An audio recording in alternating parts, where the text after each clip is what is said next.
everyone. I hope you all had your lunch and ready for the next session, which we have with Miss Asha Sampath, ma'am. So, the third speaker of the day, as I've shared, is Miss Asha Sampath. So, welcoming you, ma'am, to the MITSD virtual conclave, that is Spectrum 2023. About ma'am, she is the founder of Brand Horizon, a marquee brand consulting firm that offers ABC to XYZ of branding. By qualification, she is an FCA and ACS and has undergone a management development program in the UK. Her career prior to Brand Horizon spans diverse leadership roles both in India and abroad. She has served an executive board role as Managing Director India in European MNC with P&L responsibility for two SBUs. She has also been an independent director with Toyota Financial Services for 2 terms. Currently, she runs Brand Horizon and is on the board of two SEBI listed companies as independent director. She participates as guest speakers, panelist in Premium Institute and industry forums. So we are happy to have you, ma'am, and looking forward for your session. Over to you now. Thank you very much for your warm introduction, and thanks to team MITSDE for inviting me for a second time in a row to interact with your students and team members. Communication is a topic whose importance cannot be overestimated or underestimated for that matter, because communication can make or break relationships. Communication can create opportunities. It can destroy opportunities. Communications can bring success to us. If it's not effective, I think we'll see more failures than success. So communication is an integral part in our professional lives, besides personal lives, which I'm not going to talk about obviously today. But in a professional environment, I think communication is a key skill that spans across the value network in organizations, right? So it's not really limited to one function. So the topic for today is marketing and communications in a digital era. So I think it's quite evident that my idea is not to focus only on marketing, but marketing and communications in organizations. And I also understand from team MIT SDE that today's audience is quite diverse in terms of number of years of experience and functional expertise as well. So I guess this is a great opportunity to convert this session to a bouncing board rather than a webinar. So I would like to make sure that we kind of stay interactive with each other, share our experiences, learn from each other, and try and make it as useful and value added for everyone that's present. So with that idea, may I request some of the audiences present here to introduce themselves, and I'll be happy if more people switch on their videos, so I know I'm not just talking to a computer screen. So, ma'am, currently all the students are muted. If you want, I can unmute some of them who are going to maybe raise the hand or maybe in the chat box as well, as you say. Yeah, I would like to understand from few people what they're doing, what kind of functional roles they're in, what organizations they work for. I think that'll be a nice setting for the rest of the discussions. Hope you agree. Okay, so can I unmute students now? Yes, please. Yes, please. Yes, students, you can unmute yourself for interaction. Just try and do not just make chaos. One at a time you can speak.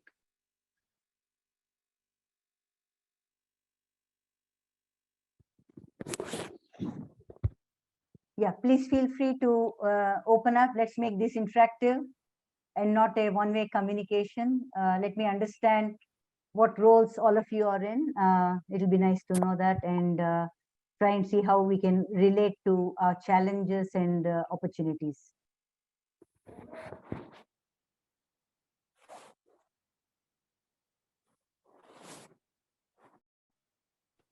Anyone would like to interact?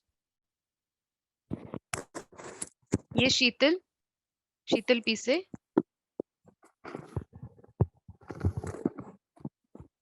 Yeah, I think one person has to make the start and then there'll be others that will follow. That's my experience. Yeah.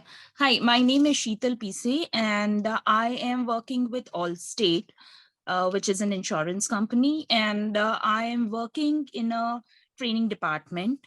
So I am a part of a team wherein we take care of the entire knowledge management for the Allstate and all their products, and that's what I do. Excellent. Thank you.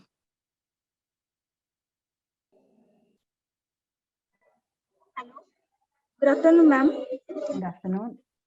Myself Vaishnavi Revanwar, and I'm currently doing direct selling business. What business? Direct selling business. Okay, okay. Yeah. So I need some advice from you. Sure, sure. We will talk more. What products are you into? Yeah, FMCG products, ma'am. Okay, great. And Yeah, thank I you. completed my bachelor's in BTech Food Technology Excellent. this year. Yeah, ma'am. Very nice. Congratulations. So we'll continue more going forward. Thank you Yes, for the ma'am. Thank introduction. you, ma'am.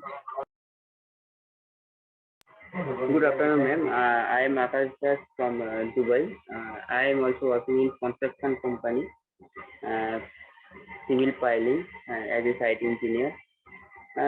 Actually, I am a student of operation management, but I am working in construction company. So it will be good or not bad. But after complete my degree, I can any management department in construction and so I want to know.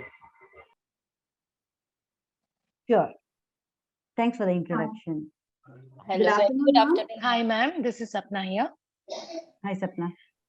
Hi. So I come from a technical writing background, and I also worked as an independent consultant by taking some work from home project.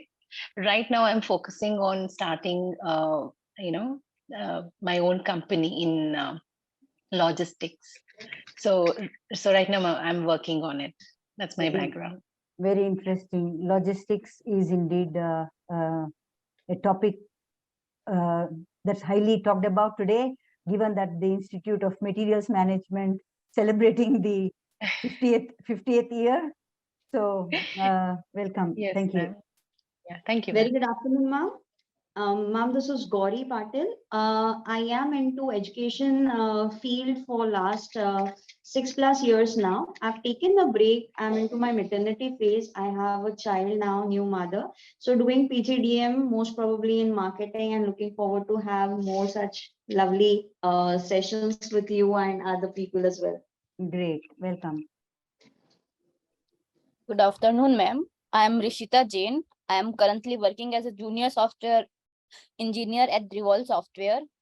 I want to make our own IT company. I am making the apps, different types of apps and website in Flutter only. So I want some guidance from you. Sure.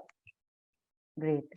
So we'll take two more, Bhagyashi, and then we can probably, I mean, there'll be many opportunities Yes. to interact over the next few minutes because I will be interacting at every step rather than a Q&A session at the end. That will be the format. So please stay tuned and feel free to interact going forward as well. So let's take two more introductions. Good afternoon, ma'am. Yes, is that Akash? Vilas is talking. No, yeah, Akash is done already. Myself, Vilas, I have experience in a production and currently working in a FMGC company as a process engineer. Okay. So one more. Good afternoon. Hello, ma'am. Yes, Good Hello, afternoon, ma'am. ma'am.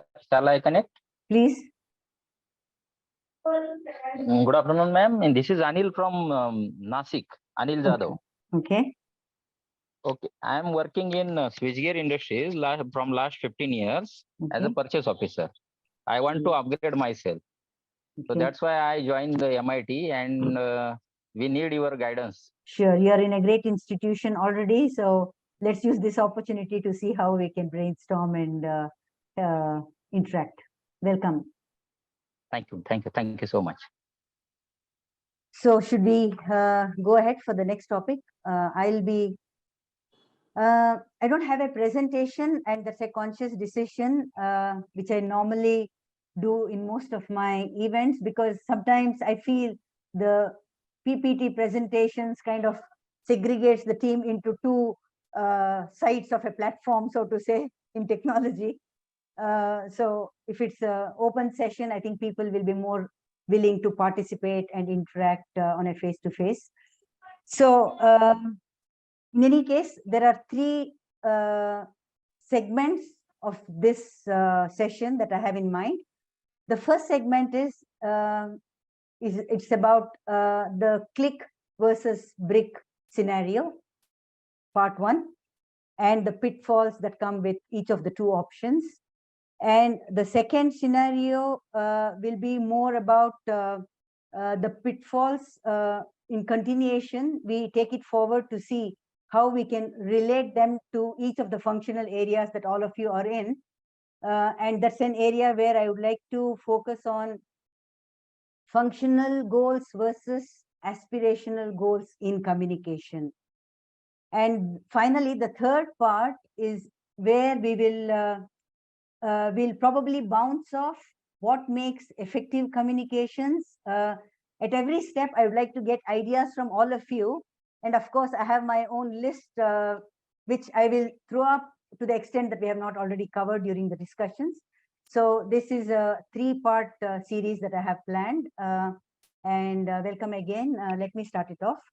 So the first part, as I mentioned, is the click versus brick scenario that we all are in. So what does that mean? Anybody understands? What's click versus brick scenario?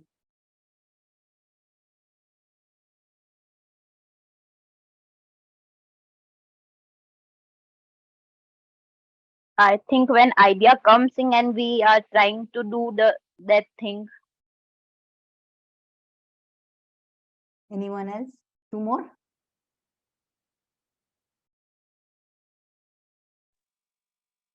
Catch the opportunity and make it happen. Not really. Click versus brick. Think a bit. I'll give you a clue. Oh.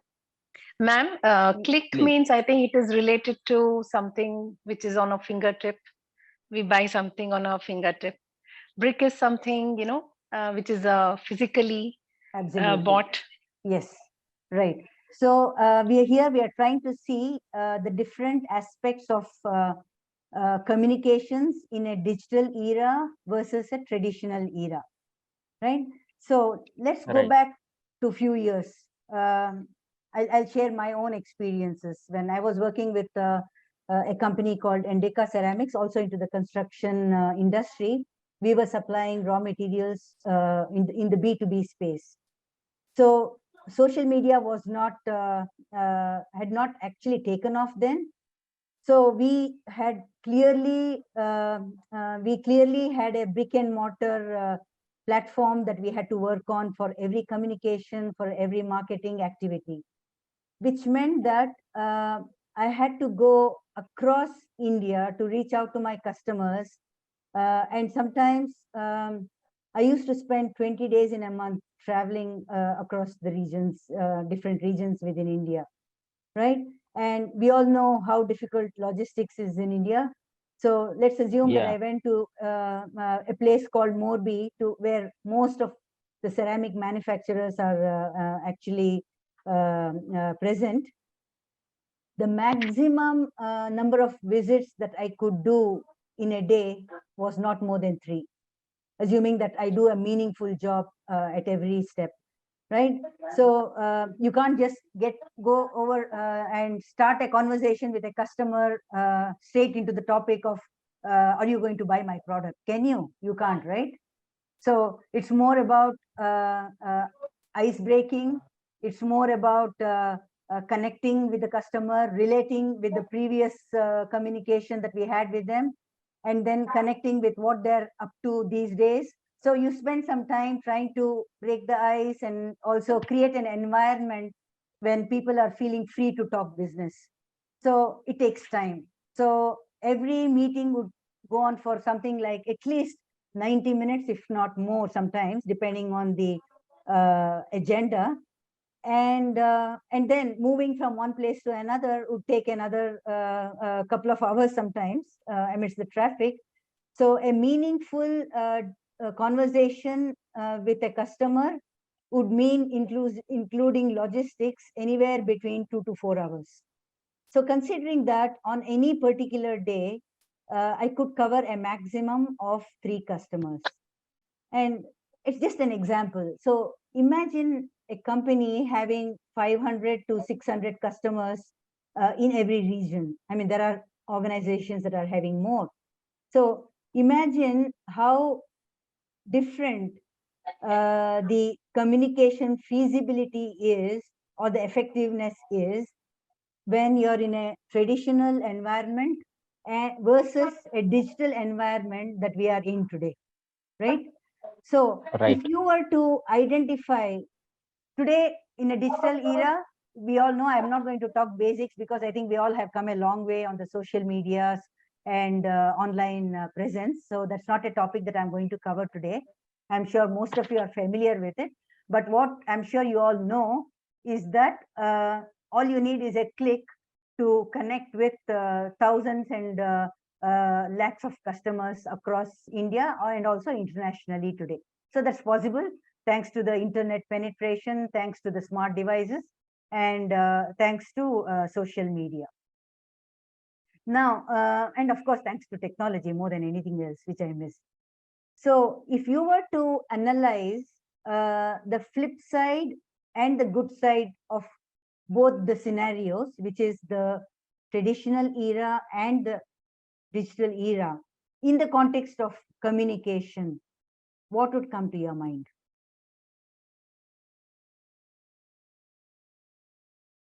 It could be good, it could be bad. So feel free to put both perspectives. Ma'am, could you repeat the question? Yeah, please.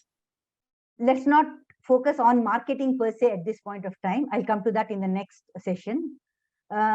In this session, I would like to understand from some of you, what are the differences you perceive between communication in a traditional era versus communication in a digital era?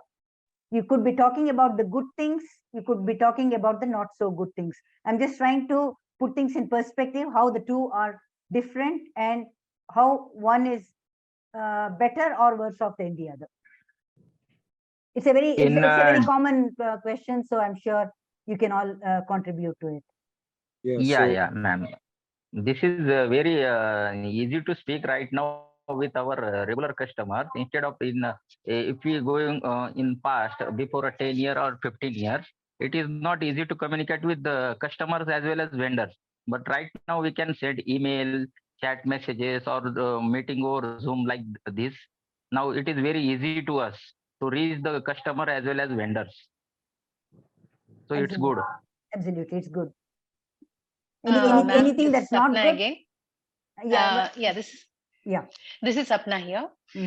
So I would like traditional approach. The customer would be limited that we can access, and the impact would be we will give a lot of personal touch. We can explain product better.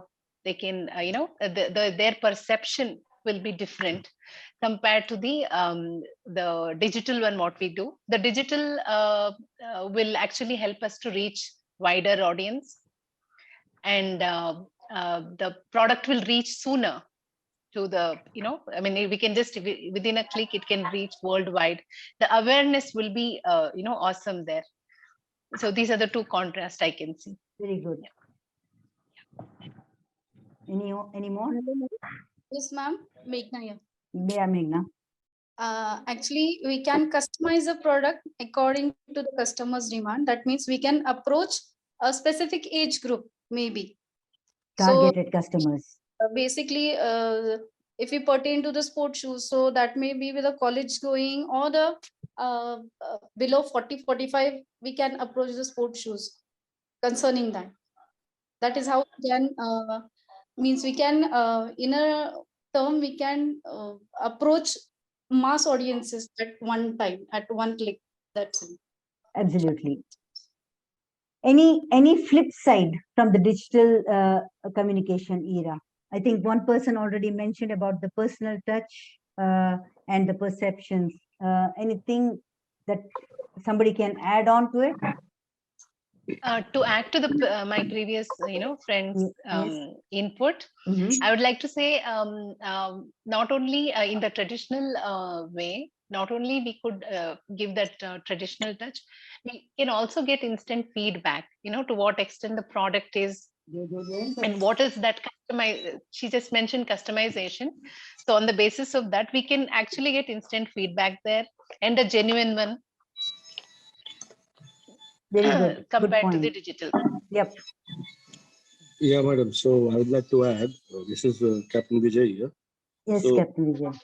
So since the outreach is more with the digital, that itself is also a drawback because they can have a lot of options, whereas with the traditional approach, you will have a more man-to-man bonding is, I mean, it's going to be much better than what you have on digital platform. Yes. So it's very easy for them to switch over. So Yes. your communication needs to be that much more effective so that you have the retention. Brilliant. Ma'am, hi, Vikram here. Yeah, As the hi. digital era is now so the competition has been increased compared to the traditional one. Yes. Because technology is available to everyone. Yes, yes. Right. So we'll come next to how you can beat that common advantage and try and be a step ahead. So that's after this session. So any more points? Hi, this is Rishi. Due to technology or digitalization, the vendors as well as the sellers, they both can share the same platform, can see the movement of the goods order, or can interact between mediums. As I am from finance background, I see like if a vendor books a particular material, he can track himself and then coordinate with the seller. So there's more transparency in the value chain today. Yes. Thanks. I think there are very interesting. One more thing I'd like to add. Yeah. I'm sorry. No problem. So, Go ahead. yeah, traditional way, I think product uniqueness and the manufacturer maintain their um, uniqueness in the market. But now, when it is digitalized, when the product is known to all, there can be many duplicate products that will come unless until you have patent. That's a different scenario, but otherwise that uniqueness, I mean, it becomes quite common. The product can easily lose its value because many duplication might come in. Many players will work that way. They can just steal your innovation and come up with their own name. Right. So there's more opportunity for people to access other people's innovations. Correct. Yes. Unlike before, where it was more of closed door discussions and visibility. Right. Right. Yes. Interesting. I think all of you have covered quite a few of the plus sides of the digital era of communication.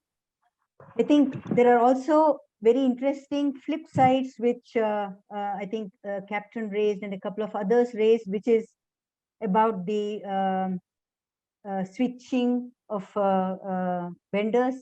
It's about the reputation management. It's about the competition. So I think let's focus on we all know the advantages, so we won't go more into that right now. Trust factor is high in traditional way. Yeah. trust factor is high, but there are enough ways that you can build trust also in the digital era. So, for example, if you are talking of a, like one of you mentioned about a platform that has both vendors and buyers on a same platform, how does Uber or Ola or Amazon create trust? The buyers leave reviews, they leave ratings, they leave comments, and then there's Google rating. So all of these are metrics that people use to build their own perceptions about the product. So there are mechanisms in technology that can be used for building trust, right? But besides that, let's try to get into 2 or 3 major flip side of the digitals. I won't say flip side, I would say challenges that one needs to be very conscious of when we communicate on a digital platform. Because we are present on various platforms today, let's take a case of a supplier, right? If we are not able to live up to our promises with our customers, it's just a click of a button where an unhappy customer can throw a bad leave a bad review on the social platform, right? And it's even more easier for that to go viral.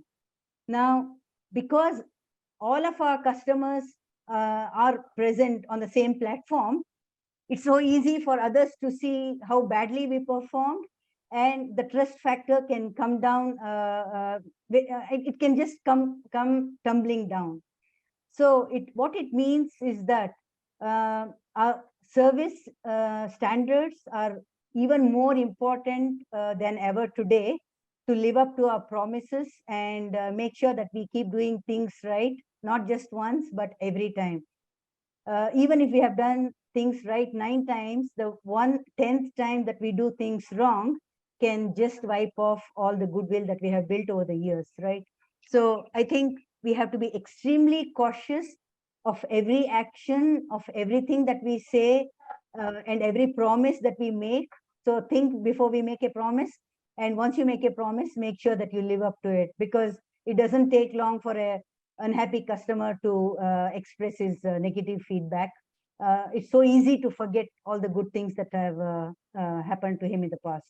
So we are all only as good as we were yesterday. That's the irony, right? Human memory is short for good things.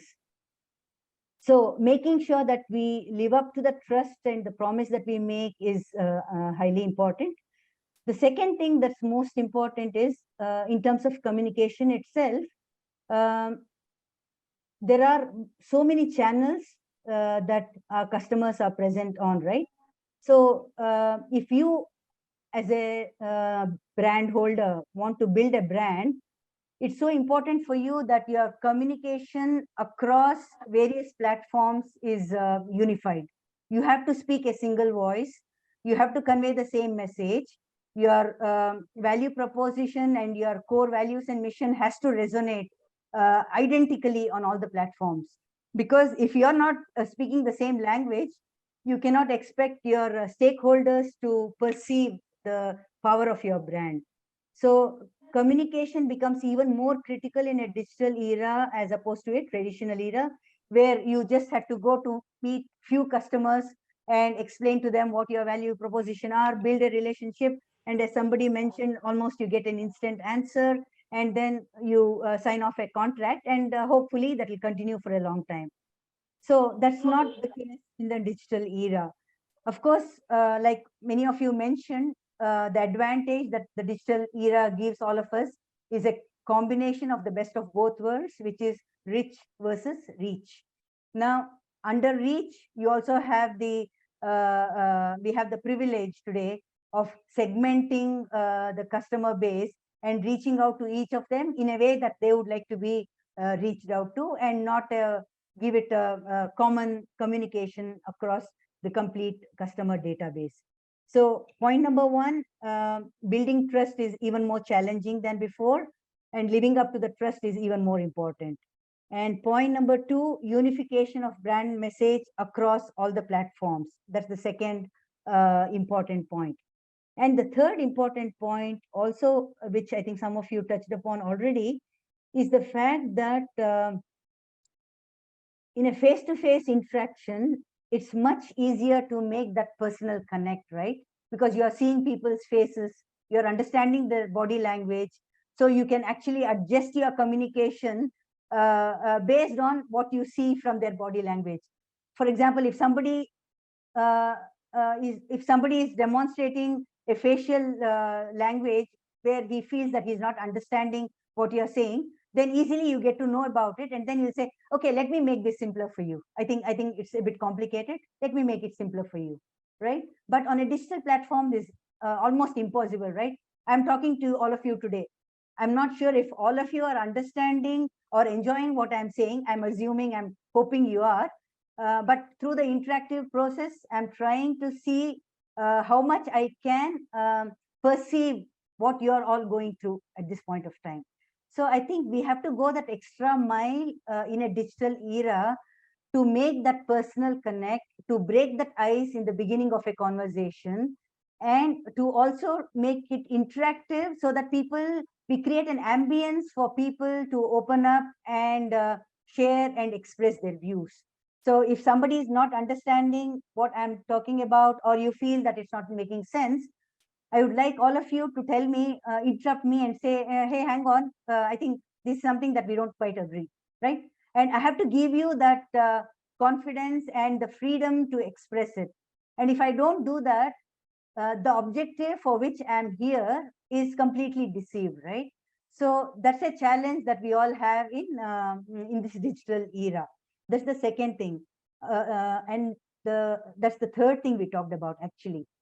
The fourth thing that I would like to talk about is today, I think everybody agrees that the most important skill that one should have at any level in the organization, across any function, is empathy, right? Now, how do you create that empathy in a digital environment? Just give some examples how you can actually establish that in a digital platform. It's easy to do that in a face-to-face interaction. I mean, let's take the example of work from home, right? If all of us are working in the office, we take breaks, we meet up for coffee, we meet up for lunch, and then maybe occasionally again, sometime when we have something to discuss, we just hop over to another person's cabin, and then we talk. And then if that person is not in a so good mood, all we say is, hey, hi, what happened? You don't look good. Anything wrong? And then that momentary expression gives the other person a comfort that, oh, somebody is caring for me, right? And he also knows, oh, somebody is there to share what I'm going through. And then he immediately opens up and he says, no, yeah, actually what happened was today morning when I left home, my kid was really sick, and I hope he's doing well, but my mind is really not able to concentrate on the work because it keeps going back to him. He was really crying when he left, right? So immediately you're breaking that stress level that the person is going through, and it can create wonders, actually, right? And he will be ready to do anything that you want him to do soon after the conversation is over. But that's something that's not quite easily possible in a digital environment. But how do you make that happen? Any thoughts?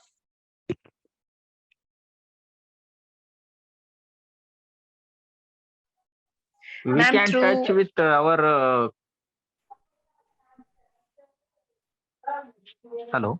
Yeah, go ahead. Yeah, we can touch with our colleagues with social media as well as daily conversation through meetings, emails, and which apps are already available right now. We can use them effectively. I think so. So we can share our emotions also. You can, but if you see on social media, most people share the good things. They don't share the bad things, don't they? Right. Do you see anybody sharing the unpleasant things? Because they all want to come across as and create an impression that they're all doing good. while really they may be going through a lot of problems or challenges they may be encountering. They're not going to share that on social media, right? Right, ma'am. But I am not talking about the people. I am talking about just about our family peoples as well as our colleagues only, which they can discuss internally regarding our issues. So it can be solved also after discussion on social media also. Right. In private. Yeah, in private you can. Yes, that's one way. But yeah, go ahead. I feel we should be very generous enough to have fine, courteous words with our employees, our colleagues, especially when if we are on a managerial position. The time would speak a lot. If it is 1:30 and I'm calling my subordinator, I can just have a quick word. Did you have your lunch? How was your day till now? What happened till now? So giving a conversation, giving a chance to speak up regarding things would open up with many insights of a person. Also, one way that we can go ahead with a conversation. So that freezing, that the moment when we work online, the conversation is stopped. So taking it into a conversational way is a point where we can be discussing few of the angles, I feel. Bang on. That is empathy, right? Yes. So there are very subtle ways of achieving this even on a digital platform. For example, today when we all joined, MIT asked everyone if you all had a lunch. It's so easy, right? It's I mean, it doesn't cost a lot for someone to ask that question, but it actually puts you in a position of ease that you're with somebody that who cares for you, right? And that's a huge differentiator in someone who does a job and someone who looks at it as a passion. So you create an environment where you feel that you belong to a family, extended family, so to say, and then the productivity and the performance just grows multifold. But I think most people, it's not that most people don't want to do it. It's just that they're not conscious of what wonders it can work. And also they're not so conscious of the fact that it's a skill that needs to be developed today because we are in a digital era, right? So I think if somebody can just start becoming conscious of it, I'm sure they'll be more than successful in achieving that. So simple things like, let's assume that I have spoken to one of you 5 days ago and you have told me about something that you are going through. It could be good, it could be not so good. I had to make that a little bit of effort to remember that when I talk to you next time, right? And take it forward from there. Supposing I meet you again today and you would have told me something 5 days ago. Think of two situations. I just talked to you. Hey, okay, let me take a name just for example, Malini, right? Hey, Malini, were you able to complete the project that I gave you yesterday? I had sent it to you on email, but the last time I have spoken to you is 5 days ago. I don't even refer to that. I'll just take off from yesterday. So I get straight to work, and she may have completed, she may not have completed, but what is going through her mind is, it's just a person expecting something to be done. And so it's a give and take relationship, very formally, right? So there are no emotions beyond that. But if I remember that 5 days ago I have spoken to you, even if I have not met you, I would have spoken to you on a phone, and I've spoken, Malini has shared something that she's going through in her family or her career challenges or whatever. I just take a minute or two to relate to that and say, hey, last time I spoke to you, you were mentioning about that. Has it got sorted out now, or are you still grappling with it?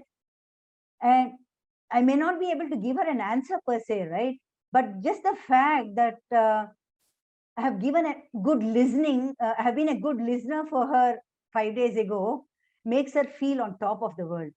And when yesterday, if I have sent her an email asking her to do something, I think she would have done it with a lot more passion than she would have if I just treated her as a colleague just for the professional connect, right? So there are subtle things that each of us can think about on how we can build a connect with the person. It's not a contact. Social media is there for us to give lots and lots of contacts, right? I think we can buy contacts, we can grow organic contacts, business brand connections will give us contacts, our own personal brands may give us contacts, but they're all not connections. Connections is much deeper, it's more intense, and they are the ones that drive networking opportunities for all of us. So many people attend huge networking events, but how many of them take the effort to follow up on the people that they met, probably at the venue, right? For example, I was at a conference day before yesterday, and I did not meet too many people. I just met 6 of them, and all the 6 of them are somebody that I would definitely want to stay connected with for different reasons. The first thing that I would do, which I have not yet done, is I'm waiting for the weekend to give me some free time. The first thing that I would do is to send out an email to all of them saying that it was a pleasure meeting up with you. And of course, I'll think of one conversation that I had with them and I'll relate to that. And that will be the first step in establishing a connection. And you never know how serendipitous that can become in bringing opportunities to you at a later date, right? And it's not just bringing opportunities, it's also creating that the depth in the relationship and making it more meaningful, both sides, right? So I think all of you, all that you have to remember is that digital era is not an era where you cannot gap the flip sides that or the gap the advantages that the traditional era had. It only means that it takes a little extra effort to do it, and it takes a little bit of consciousness to do it. And if we can match the two, I think we are in a great situation where we leverage on the immense advantages of reach and rich that the digital era has given, combined with all the advantages that the traditional era also offered to us, right? So this is a point that I think all of us should just remember and work on a regular basis. And the next point that I would like to go to is this is not something really limited to the digital era, I would say. It's something to do with both, whether you communicate on a traditional platform or on a digital platform, there will be pitfalls, right? What are the 3, if there are many more, but I'm trying to identify through this platform at least 3 pitfalls of effective communication. When I say pitfalls, I'm sure you all understand, but just to clarify, what are the 3 things that you all think are that not you all, that many people think are necessary for good communication, but actually they are not. So that's what we call pitfalls. So can I hear from some of you, what are the pitfalls of good communication?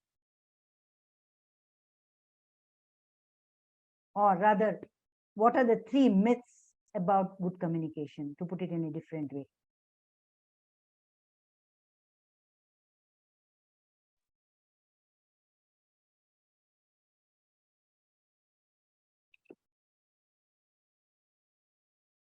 Verbal communication. Yeah, speak up. I think it's easier. It'll be more interactive. We'll all stay awake. I am not sure whether I'm correct or not, ma'am, but it's not always necessary to say a yes to the conversation when we are having a conversation. You might have some different opinions and things, but to just to have a conversation or to go in, like to take the conversation ahead forward, there are times when we happen to just go in a direction of saying yes, yes, yes, And I feel that that is also not a good way to have communication, because when we say communication, the views of two different persons can be different. Ma'am, you're not audible. Good point. I'd like to hear more. Ma'am, this is Sapna again. I feel one pattern of communication will not fit all. I think we have to customize and modify the way we communicate. That is one thing. Second thing, I feel a good vocabulary doesn't mean you have a great communication. You're a great communicator. The more stress on what you're communicating, I mean, that's all matters. The content of your communication than the vocabulary. Hello. Yeah. Sapna, you stole one of my points, but well done. Thank you. Hello, and gave more points as well. Good afternoon, ma'am. Yes, good afternoon. Kiran Akhe over here. Yeah. Being a good listener is one of the good communication. If the two-way communication is It definitely is, but is it a pitfall? Okay. Your point is right, but it's not a pitfall, right? Hello, ma'am. Hello, ma'am. Hello, ma'am. This is Preeti. And the tone, the tone, how we speak, how we communicate is more precise, is more clear. That what are we going to say should be communicated with the same way what we want to say. I think so. One of the it's again like being a good listener. It's a characteristic or a feature of effective communication, but I don't think we can call it as a pitfall. But the point is well taken anyway. More. Hello, ma'am. Yes, yes. The pitfall I come to mind that when we master communication or something, we say that in one subject. The ones who are not speaking, can you please mute? Yeah. Yeah, go ahead. Yeah, go ahead. So, ma'am, I want to say that for a specific communication, so if for a specific subject I am mastered, so it is not stamped that I can communicate. That communication can be used, and I'm always a good communicator with the different subject. So subject wise, the communication will be different. No one can master in one subject. Yeah. Communication is a process when two or more people and the things are. Hello, ma'am. This is Yeah. Go ahead. Priyadarshini here. I would like to say that communication can be happen then only when the frontier person, when we are communicating the content what he is wanted from us, and that we have to speak and we make them understand that what unke man mein kya hai wo jaan ke वैसे communicate करें. It's not like that ki what the subject they want and that we should speak it. Yes. So communication makes very fruitfully and the vice versa helps it. Yes, I think they're all good points, but they're all coming under my part 3, which is characteristics of effective communication. But nevertheless, ma'am, I'd like to add one more thing. Since we are talking about marketing and communication here, so whenever we see a visual advertisements, or whenever there is a as a seller, if I have given an advertisement, I just think that everybody got my message, because it is made with one standard template. So it need not be the same, because the perception of every individual is so different that they might take it in a different sense. So one communication fits for all is what we all think and work. That is one of the pitfall I see. Correct. Yeah, that's definitely a pitfall. One more point I would like to mention, Suresh here. The communication has to be like on equal platform. Like as a customer or as a client, we need not be very flattering and using of too many, like as if we are trying to appease him. It has to be more like a business communication, and it's very clear and crisp. This one myth has to be, which I want to bring it out. That is my first point on my list. So well done. Thank you, madam. So I'm waiting for somebody to cover my last one. And then I don't have a job to do here. Ma'am, we normally think that we are doing the communication in English and it is impactful. Okay. But it's not like that. We must do the communication that people understand in good manner. Okay. Yeah, madam, I would like to add a point. Using just one mode of communication, like email or something, and assuming it that it is being effective is a pitfall of a communication. Also, during meetings, not speaking at all, or the tacit response. Yeah, Is the not speaker good assuming that communication. everybody is thinking or understanding the way he does. or Excellent she point. does. Yeah. And Yeah. sometimes we also do blow out things out of proportion. Is also a pitfall of communication. Absolutely. So well done. I think a great interaction here. Hello. Yeah. Yes, ma'am. You have something to say? Ma'am, in my own words, like communication is a message we send to the receiver, right? Can you? You're not very clearly audible. Hello, ma'am. Yeah. Tell me. Yeah. Communication is the message we send to the receiver, right? Sometimes silent communication is the best Can way others of can others mute? Whoever is not talking, please mute. Hello. Yeah. Am I audible, ma'am? Yeah. I hope you'll be audible if others are muted. Yeah.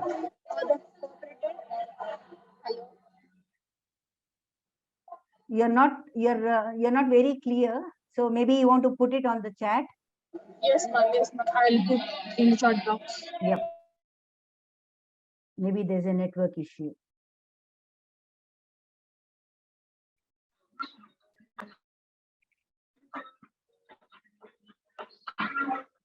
Yeah, while you type that, let me just go back. So I think there are some very interesting points that popped up here.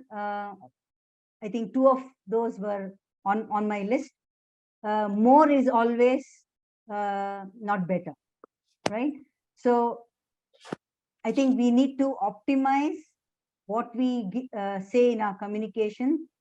Sometimes, many a times, rather, we feel we want to communicate everything that we know about a topic.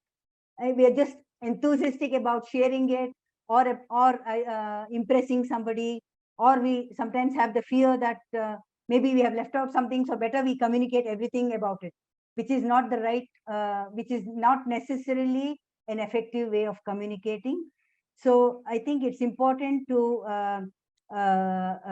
rationalize what we say and align it with the context, align it with the audience, and align it with the goals. So that is, more is not always better is myth number one, is what I had in mind.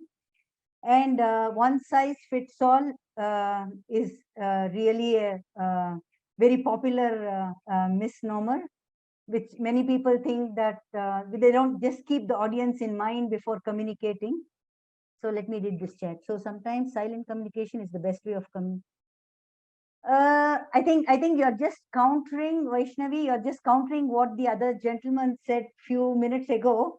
Gentleman or lady said few minutes ago that keeping quiet is not good communication. So we are having two contrasting opinions here, which is good.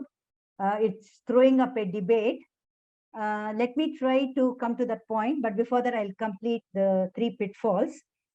Yeah, one size fits all is probably something that we all were used to in the traditional era, but we don't have to do that today because there is a clutter of content, right? So we don't want to annoy people with more information.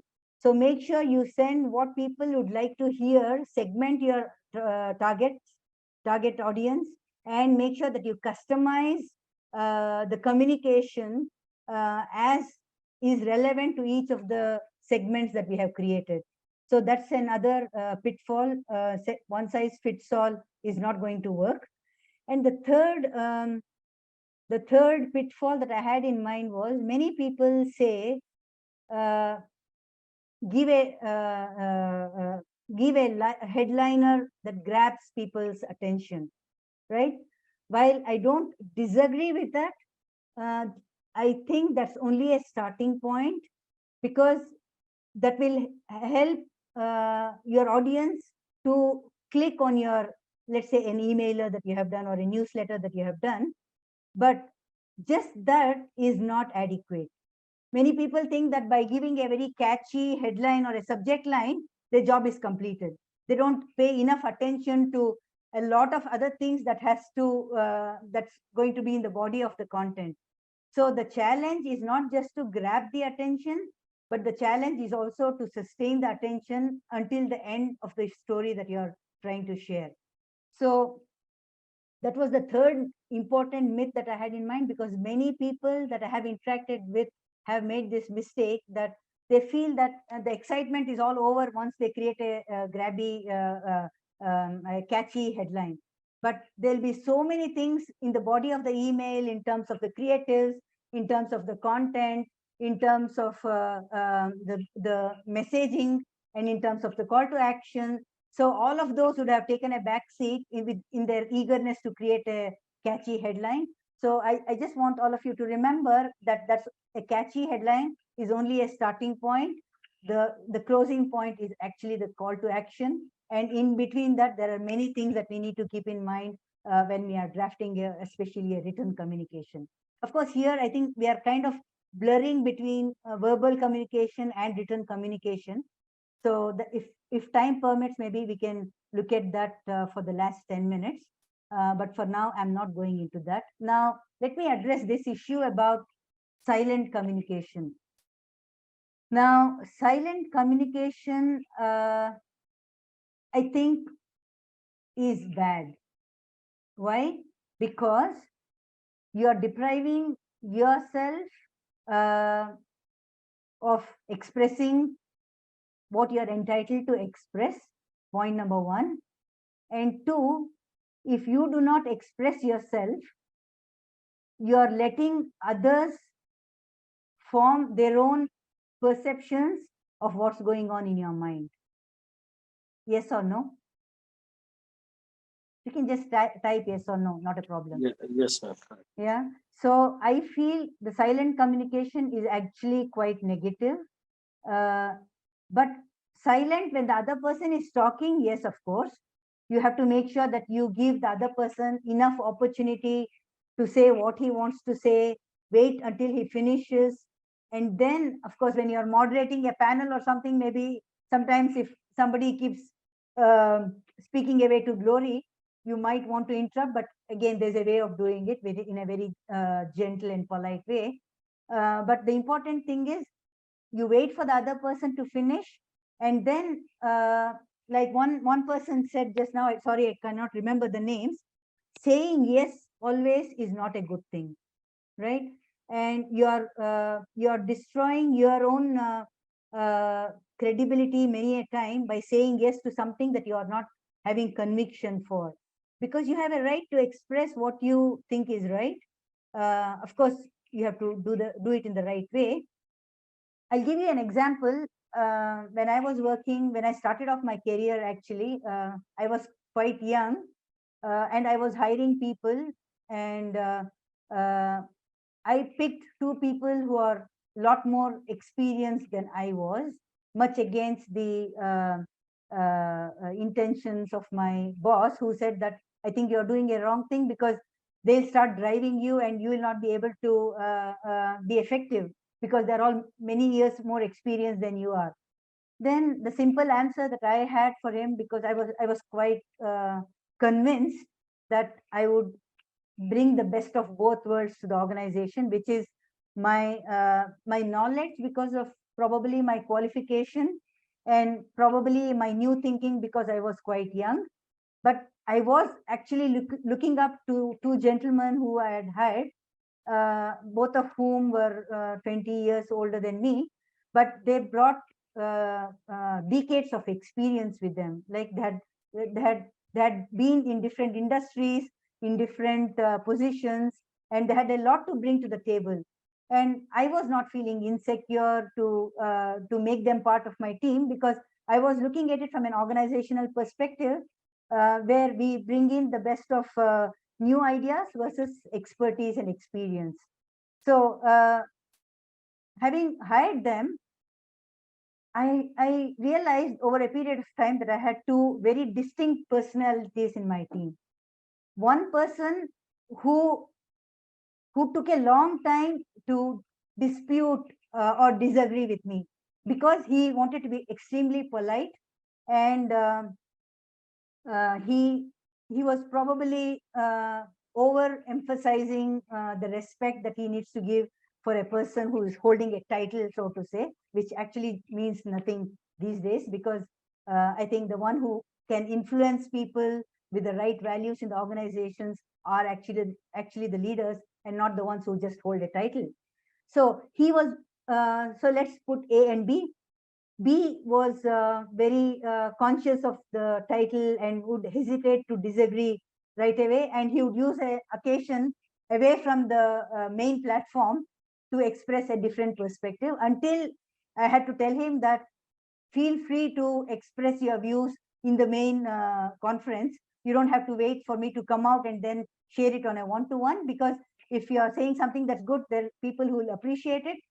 If you are, for most of the times, no one talks something stupid, right? But if you're saying something that's not so relevant, I'll be sharing that with you and say it's a good point, but maybe we can look at it in another opportunity, maybe not for this particular scenario. So I had to really goad him to open up and speak up in conferences and meetings. So that was one personality. But alongside, there was another personality who almost the same age, same experience, but he would mince no words in saying, I don't agree with you. He was another extreme, right?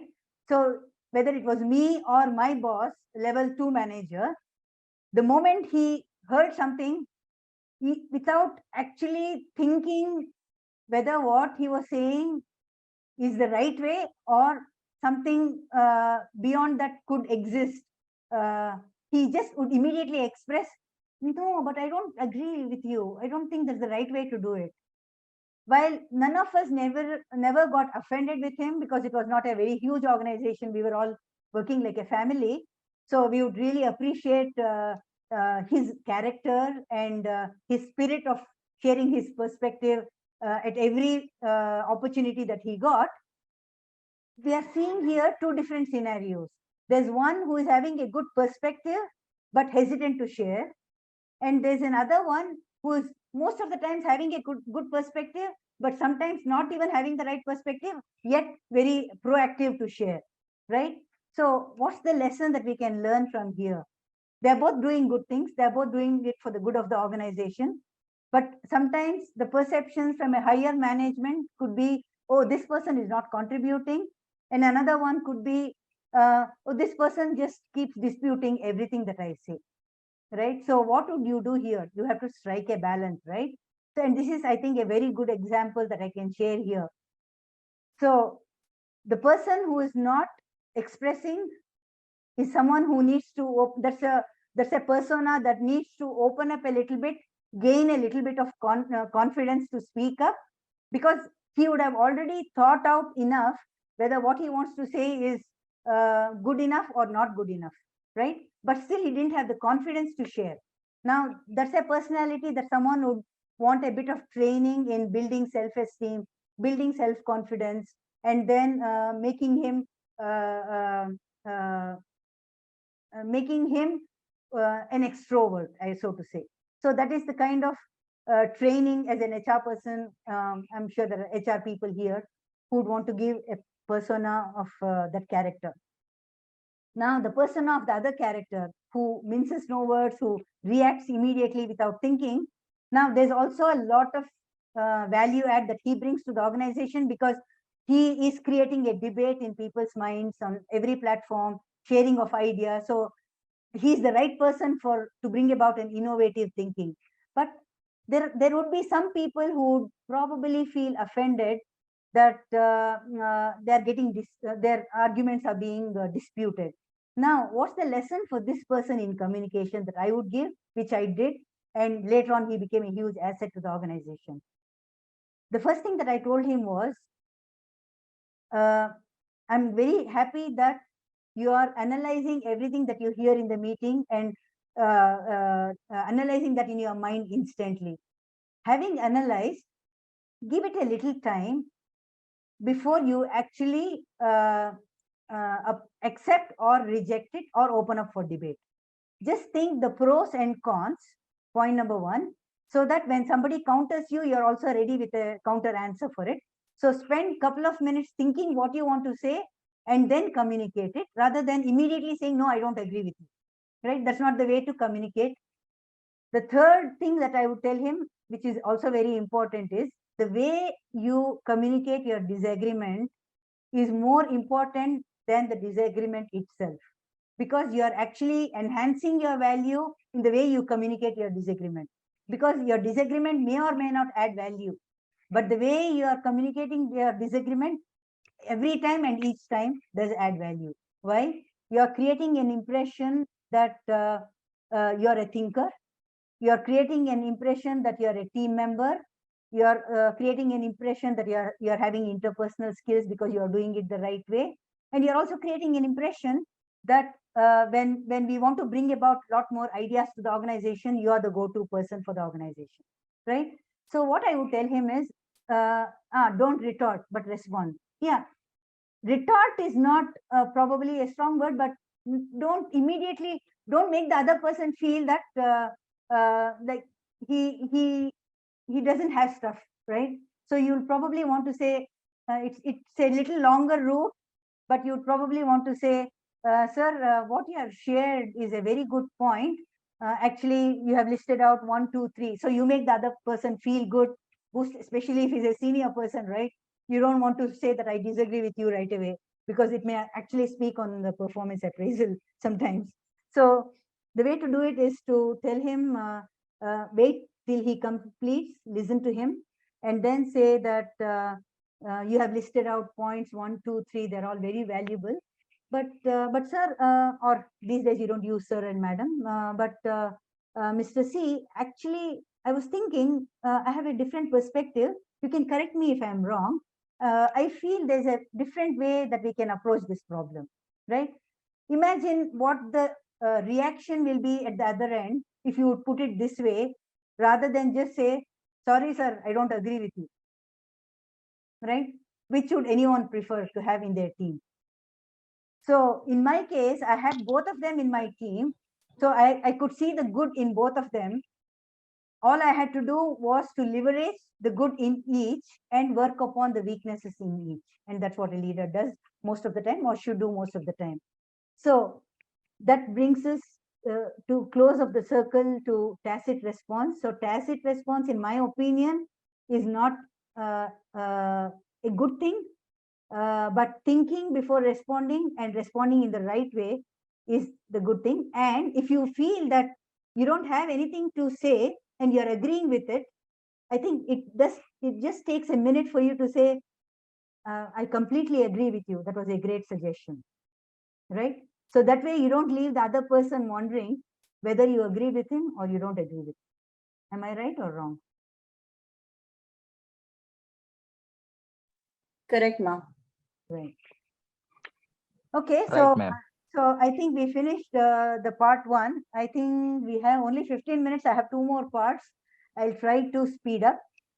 Part 2, I'll probably do this a little quicker. This is again an interactive session. So the part 3, I will not make it interactive. I'll run through the points because we have covered a lot of the points during the part 1 and part 2. So let me still make the part 2 interactive, because I think that's going to benefit all of us inter se as well.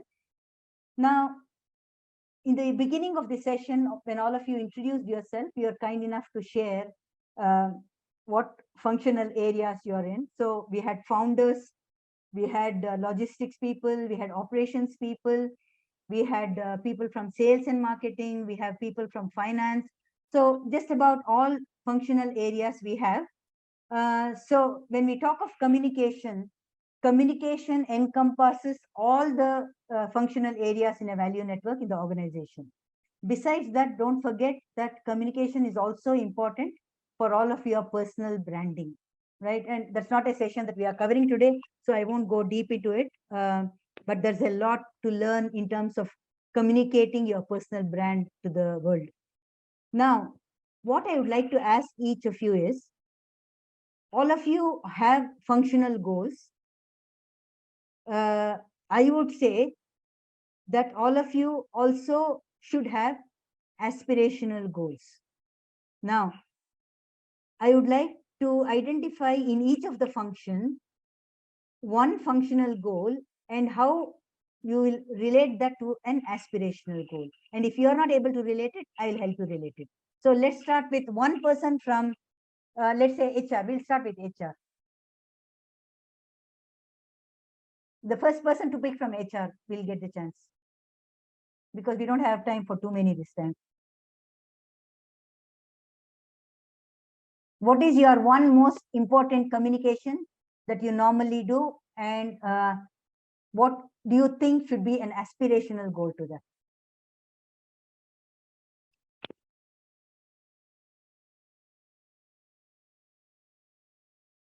Anyone who is from HR here? I've written down some of the names, but I may not be able to remember all.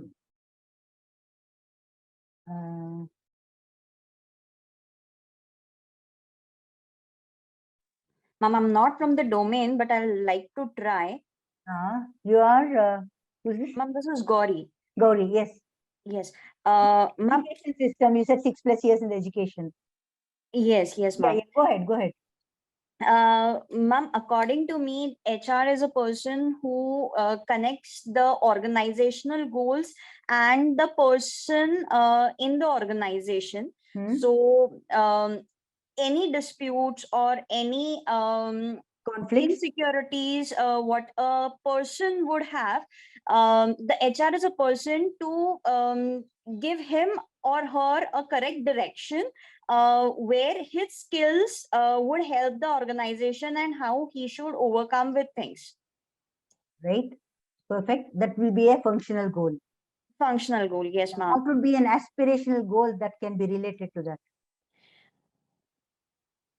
When I say aspirational goal, let me clarify. It's something that will go beyond a functional goal and make a larger impact to the organization.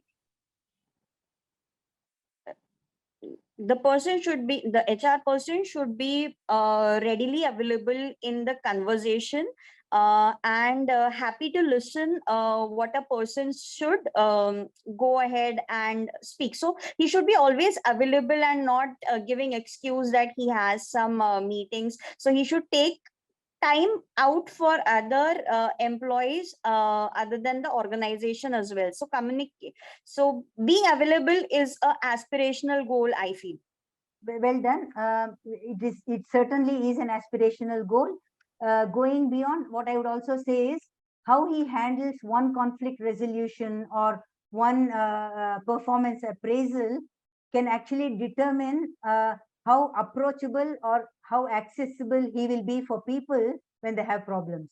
So the more accessible he becomes, or the more go-to person he becomes for the people in the team, in the various functional areas, the better that organization will be, because he is almost like a king without the crown, so to say, in the organization. So if he becomes a go-to person for everybody in the organization, the conflicts that arise will probably get resolved in no time. The talent retention rates will increase, and the employer branding power will just be as powerful as any most preferred places to work, so to say. So well done. Thank you. Thank you, ma'am. Another function. Let's take two more functions. Let's say operations. Anybody from operations? I think we had somebody from operations in the introduction. I know that. Or IT.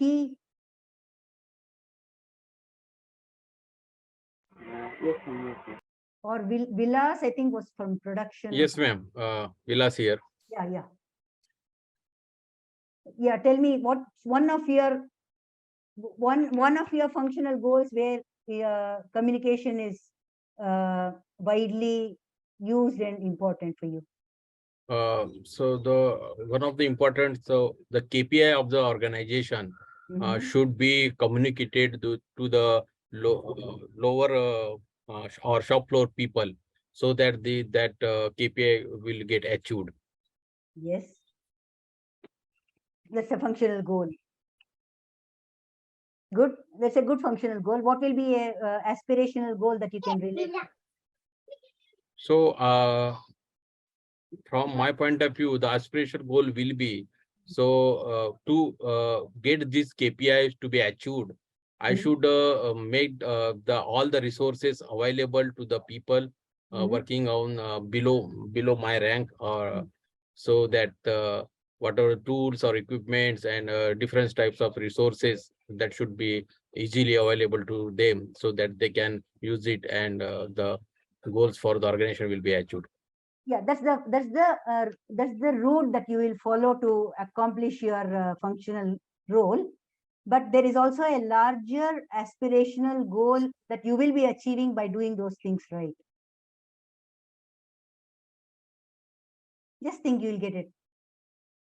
How has that, once you handle this effectively, this role, how is it going to help the organization? So the organization will get the benefit by achieving the KPI. They will get profit, and they will get the brand name in the market. Yes, exactly. Not only that, you are building transparency, right? So building transparency and performance metrics will build confidence in your team members to I mean, first of all, more than confidence, I think it will give them a direction on where they want to go, one.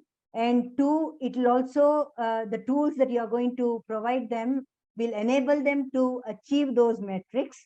Once they achieve those metrics, their performance evaluation levels, numbers will be great, followed by good increments. And because the organization is happy, there'll also be bonuses.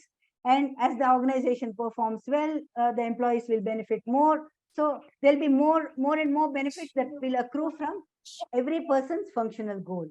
So when we think communication in our own roles, I think the important thing is to think beyond just that functional goal.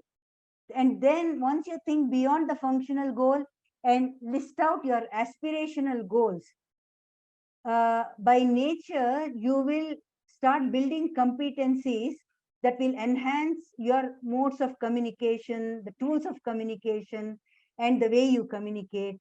And you actually create wonders in the environment.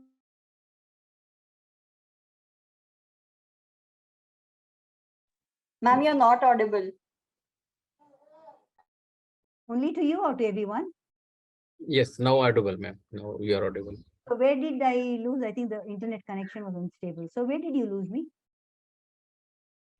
The employee or the will get the bonus Right. or benefits. Okay. So you have not lost a lot. So when employees are happy, they give their best, they go the extra mile, organizations prosper. So, and the cycle continues, right? So when all of us are involved in our own functional roles, I think it's important to define the goals beyond just the functional goals, and that will give us a kind of a roadmap or a framework for us to enhance our communication, make it more transparent, make it more achievable, make it more effective. So I think the point that I'm trying to drive is, when you're communicating something, don't just think functional, think aspirational. Go beyond how your communication should add value on a longer term basis and to a bigger picture. If you keep that in mind, automatically your mind will start working in a direction that you will make an impact in your communication. So another simple example that I'll give you before we move into the last part, which will more be a run through the points. When I get an inquiry, I'm using this as an example. When I get an inquiry from a potential organization for taking care of their branding activities, The way I structure the communication is, it's not going to be long and it's not going to be too short, yet I follow a format. In the first stage of the communication, all I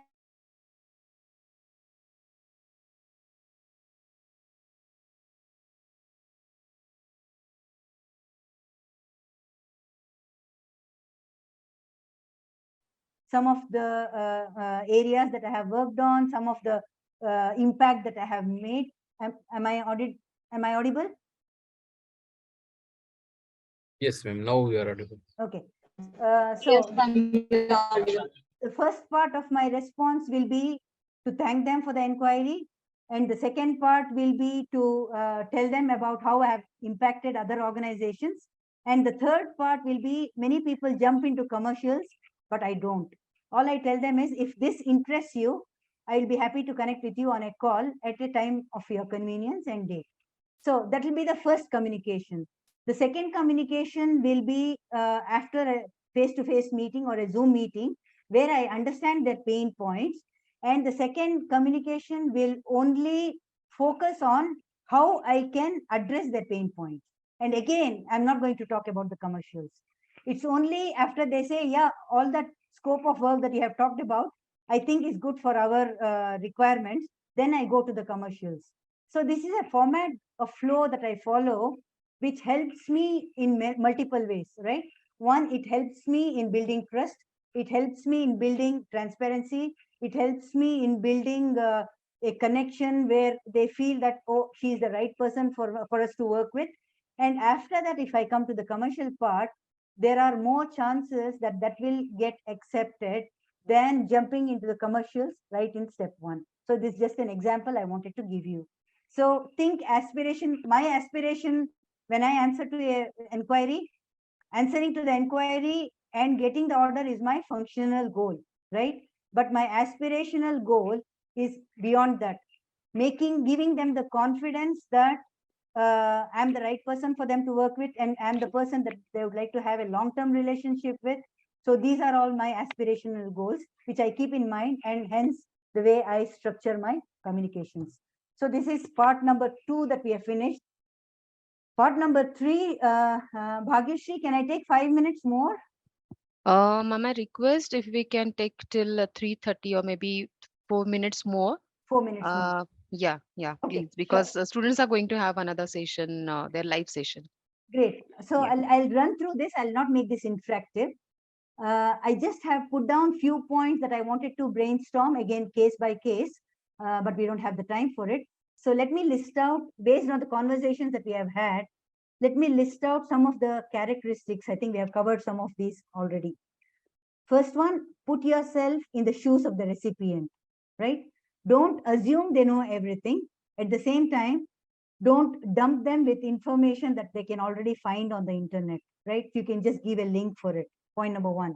Point number 2, make your communication into a logical flow, which, like the example that I just gave you about brand horizon. Point number 3, segmentation, which I've already told you, which is very important, especially for marketeers who are doing remarketing. So don't give the same kind of segmentation. Is different kind segments of the audience is one, and 2, segmentation also in terms of which stage of the buying process they are in. So you need to structure your communication accordingly based on the stage of the buying process. 4, address customers' goals and not just their needs. When you do that, you are giving more gain points rather than just addressing pain points. Last point, cognitive communication. When you give people surprises, surprise them with some good things. Supposing somebody is having a meeting and they have forgotten that there's a webinar. 2 minutes before, if they get a message, I think you are very busy in a meeting, but just want to let you know that the webinar is just 2 minutes away, right? You really are making sure that that person is going to attend your webinar. So those are the cognitive tips that you can keep in mind while communicating. I had few more things in mind, but I think that's going to be for another session, another opportunity. But it was lovely interacting with all of you. I hope you all had some good takeaways from here. Thank you very much for putting up with me for the last 90 minutes. and good luck for the next session. Yes, ma'am. So before ending the session, we would like to have a good picture of you and with our students. So I would request our students to kindly switch on their cameras and we can have a great picture with Asha ma'am. Please smile, everyone. 1 minute. Yeah, more can join. Yeah, so thank you so much, ma'am. And students, please do not leave. There are some important announcements, so please wait. And thank you so much, ma'am. It was our privilege to have you once again for our conclave series of MIT SDE. Thank you so much for taking out your time, that too on weekend. Also, your experience and insights regarding marketing and communication were truly remarkable. The interactions or the Q&A which we had with our students was really fruitful. So thank you so much, ma'am. And we would love to have many more insightful sessions with you in the future. So thank you so much. Thank you very much. Thank you for having me. And if anybody wants to connect with me on LinkedIn, feel free. It's in stroke Asha Sampath. It's easy. Happy to connect with any of you, and all the best for your upcoming sessions. Thank you. Thank you so much, Thank ma'am. you, ma'am. Thank you. Thank you.